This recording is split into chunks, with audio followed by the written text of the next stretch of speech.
DA hike. देश में लगातार बढ़ती महंगाई को देखते हुए केंद्र सरकार ने अपने कर्मचारियों और पेंशन भोगियों को राहत देने के लिए महंगाई भत्ते डीए में 4% वृद्धि का ऐलान किया है। ये वृद्धि जुलाई से दिसंबर 2025 की अवधि के लिए लागू होगी और महंगाई भत्ता 45% से बढ़कर 58% हो जाएगा। इससे लाखों सरकारी कर्मचारियों और उनके परिवारों को सीधा आर्थिक लाभ मिलेगा। महंगाई भत्ता क्यों महत्वपूर्ण है? महंगाई भत्ता एक ऐसा वित्तीय साधन है जो सरकारी कर्मचारियों और पेंशन भोगियों को बाजार में बढ़ती कीमतों से बचाने के लिए दिया जाता है। जब वस्तुओं और सेवाओं के दाम बढ़ते हैं तो कर्मचारियों की वास्तविक आय घट जाती है। डीए उपभोक्ता मूल्य सूचकांक के आधार पर हर 6 महीने में संशोधित किया जाता है ताकि कर्मचारियों की क्रय शक्ति बनी रहे और वे अपनी आवश्यकताओं को पूरा कर सकें। नई दरों से वेतन में बड़ा इजाफा। सरकार की इस घोषणा से कर्मचारियों के वेतन में उल्लेखनीय बढ़ोतरी होगी। उदाहरण के तौर पर यदि किसी कर्मचारी का मूल वेतन 34,500 रुपये है तो पहले उसे 17,700 रुपये महंगाई भत्ता मिलता था, जो अब बढ़कर 20,532 रुपये हो जाएगा। इससे हर महीने लगभग 2,832 रुपये की अतिरिक्त आय होगी और वार्षिक स्तर पर यह वृद्धि 34,000 रुपये तक पहुंच सकती है। यह अतिरिक्त राशि परिवार के बजट को संतुलित करने में सहायक होगी। पेंशन भोगियों को भी मिलेगा सीधा लाभ। ये वृद्धि सिर्फ कार्यरत कर्मचारियों के लिए नहीं है, बल्कि पेंशन भोगियों को भी इसका फायदा मिलेगा।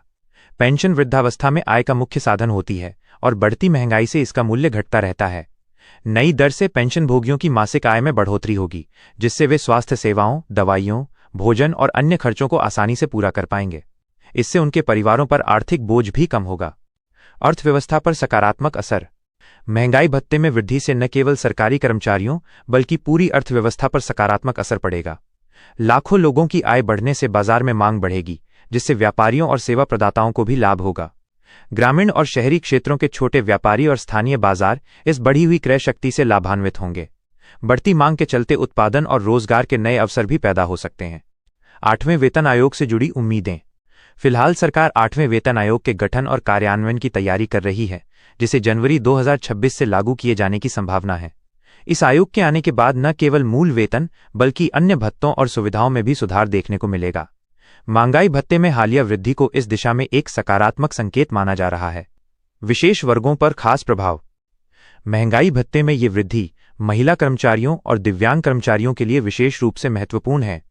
महिला कर्मचारियों को स्वास्थ्य और बच्चों की देखभाल पर अधिक खर्च करना पड़ता है, जबकि दिव्यांग कर्मचारियों को विशेष उपकरण और सेवाओं की आवश्यकता होती है।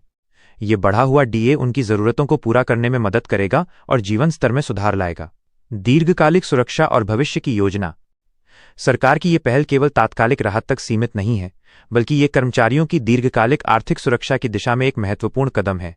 उपभोक्ता मूल्य सूचकांक के अनुसार भविष्य में भी महंगाई भत्ते की समीक्षा की जाएगी ताकि कर्मचारियों की वास्तविक आय में कमी न आए। इससे सरकारी सेवा की आकर्षकता बढ़ेगी, योग्य उम्मीदवार सरकारी नौकरी की ओर आकर्षित होंगे और प्रशासनिक सेवाओं की गुणवत्ता में सुधार होगा।